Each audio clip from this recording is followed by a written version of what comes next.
চিনেমাখনৰ লগত আচলতে জুবিন বাৰুদ 2 এখন ছবিৰ কামৰ কাৰণে আমি যোৰহাটলৈ আহিছোঁ আৰু প্ৰথম বাৰুদখন নিৰ্মাণ হৈছিলে আজি প্ৰায় 21 বছৰ আগতে ভাইমন্দাৰ পৰিচালনাত, আমাৰ শ্ৰদ্ধাৰ মুনীন বৰুৱাৰ পৰিচালনাত, আৰু এইবাৰ বাৰুদ 2 পৰিচালনা কৰিছে ভাইমন্দাৰে পুত্ৰ মানস বৰুৱাই। আৰু আগৰ বাৰুদখনতো যিহেতু জুবিনৰে সংগীত আছিল, এইবাৰো সংগীত পৰিচালনাৰ দায়িত্ব সেইকাৰণে মানস, আমি ৰিজু বুলি মাতো, ৰিজুৱে জুবিনকেই দিছিল। আৰু এটা গান, আচলতে দুটা গানেই, দেখো যে স্বপ্ন মনে মনে সেই গানটোৰ এটা ৰেফাৰেঞ্চ, আৰু পুজু আহা গান, দুইটা গানেই ৰখাৰ কথা আছিল এইখনতো। আৰু জুবিনে সংগীত পৰিচালনা কৰাৰ কথা আছিল, নিজে গালেহেঁতেন। গতিকে আমি যোৱা বছৰ বহুত আলোচনা কৰিছিলোঁ, শেষবাৰৰ বাবে আমি চাগে 12 ছেপ্টেম্বৰৰ দিনাখন আমি জিল ক্ৰিয়েশ্যনত, যিহেতু জিল ক্ৰিয়েশ্যন আৰু গোয়েংকা ফিল্মছৰ বেনাৰত ছবিখন নিৰ্মাণ হৈছে, জিল ক্ৰিয়েশ্যনৰ অফিচত আমি সকলোৱে বহুতো টেকনিচিয়ান মিলি, ডাইৰেকশ্যন টিম, প্ৰযোজকসকল সকলোৱে মিলি পেলাই বহি সংগীতৰ আলোচনা হৈছিল। মই যিহেতু কষ্টিউমৰ দায়িত্বত আছোঁ, কষ্টিউমৰ বিষয়ে আৰু বিভিন্ন দিশত ছবিখনৰ নিৰ্মাণৰ ক্ষেত্ৰত আলোচনা হৈছিল। আৰু জুবিনে কৈছে কেনেকৈ কি কৰিব, পুজু আহা গানটো নতুনকৈ কেনেকৈ কৰিব, এই সকলোবোৰ কথা ৰিজুৰ লগত পাতি আছিল।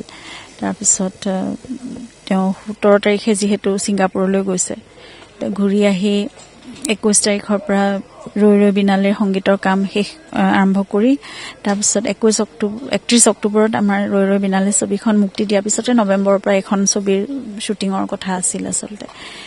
কিন্তু কথাবোৰ আমাৰ ভবামতেতো হৈ নুঠিলে, সময় খুব বেয়া আছিল, অতি দুৰ্ভাগ্যজনক। আৰু তাৰপিছত সেইকাৰণে কোনেও কাম কৰাৰ সেইখিনি মানে শক্তিয়ে হেৰুৱাই পেলালে। কিন্তু জুবিনে নিজেই কৈছিল যে তেওঁৰ কথা মনত ৰখাতকৈ তেওঁৰ কামবোৰ সকলোৱে মনত ৰাখিলে তেওঁ বেছি সুখী হ'ব। আৰু শ্ব' মাষ্ট গ' অন, সদায় সেই কথাটো কৈ থাকিছিল। তেওঁৰ আশাৰ কামবোৰ আমি কৰিবলৈ চেষ্টা কৰিছোঁ। সেইকাৰণে ৰৈ ৰৈ বিনালেও মোৰতো একেবাৰে শক্তি নাছিল বাৰু, কিন্তু টীমটোৱে বহুত কষ্ট কৰি অতি কম সময়ৰ ভিতৰত মানে ৰৈ ৰৈ বিনালে কৰি উলিয়ালে। আৰু বাৰুদ 2খনৰ কথাও তেনেকৈ যে, আৰু 3-4খন ছবিৰ কথা আমাৰ যোৱা বছৰ আলোচনা কৰা হৈছিল, এই মানে বছৰটোত কৰিম বুলি। আৰু একেলগে আমি জুবিনৰ সংগীত, মোৰ কষ্টিউম থাকিব, তেনেকুৱা ধৰণে আমি আলোচনা কৰি আছিলোঁ, কথা পাতি আছিলোঁ। এতিয়া বাৰুদটোৰ কাম আৰম্ভ হৈছে, প্ৰায় 10 দিনমানৰ শ্বুটিং গুৱাহাটীত হ'ল, এতিয়া যোৰহাটত হৈছে এটা স্কেডিউল। আমি ইয়াত শ্বুটিং কৰি আছোঁ। আজি উৰে নিশা হ'ব যোৰহাটৰ এটা লোকেশ্যনত। গতিকে জুবিনে বিচৰাৰ ধৰণে অসমীয়া চিনেমা সদায় উত্তৰ তেওঁ যেনেকৈ বিচাৰিছিলে তেনেকৈ হৈ থাকক, সেয়া আমি কামনা কৰিছোঁ। আৰু অসমীয়া চিনেমাৰ বাবে তেওঁ বলিউডত কাম কৰি থকাৰ মাজৰ পৰা তেওঁ ঘূৰি আহিছিল, বহুত সাহস কৰি নিজৰ সকলো লগাই তেতিয়া মিছন চাইনা আৰম্ভ কৰিছিল, কাঞ্চনজংঘা আৰম্ভ কৰিছিল। তেনেদৰে তেওঁ বিগ বাজেট, ডাঙৰ বাজেট এটাৰেও কেনেকৈ অসমীয়া চিনেমাই মানে ভাল কৃতকাৰ্যতা লাভ কৰিব পাৰে, সেই কথাটো তেওঁ প্ৰমাণ কৰি দেখুৱাইছিল। গতিকে সেই যাত্ৰা অব্যাহত থাকক, আমি সেইটোৱে অন্তৰৰ পৰা বিচাৰোঁ। কাৰণ জুবিনে নিজৰ অন্তৰৰ পৰা অসমীয়া ছবি খুব ভাল পাইছিল, আৰু অসমীয়া চিনেমা সদায় এটা বেলেগ এটা স্থান লাভ কৰাৰ সেই সপোনটো তেওঁ সদায় পুহি ৰাখিছিল। সেয়া যাতে মানে অসমীয়া মানুহে সেইখিনি তেওঁৰ সপোনটো আগবঢ়াই লৈ যায়, সেইখিনি আমি সকলোৱে কামনা কৰোঁ।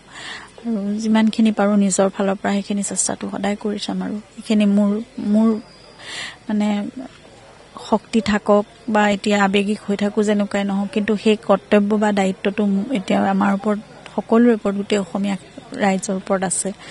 জুবিনৰ সেইখিনি সকলো তেওঁৰ আদৰ্শ চিন্তাবোৰ আমি আগবঢ়াই লৈ যাব লাগিব। যোৰহাটত কেইবাটাও লোকেশ্যন আছে, গোটেই যোৰহাটখন হৈছে। আজি নাগাজাংকা এটা জেগাত হ'ল, এতিয়া ইয়াত হৈছে।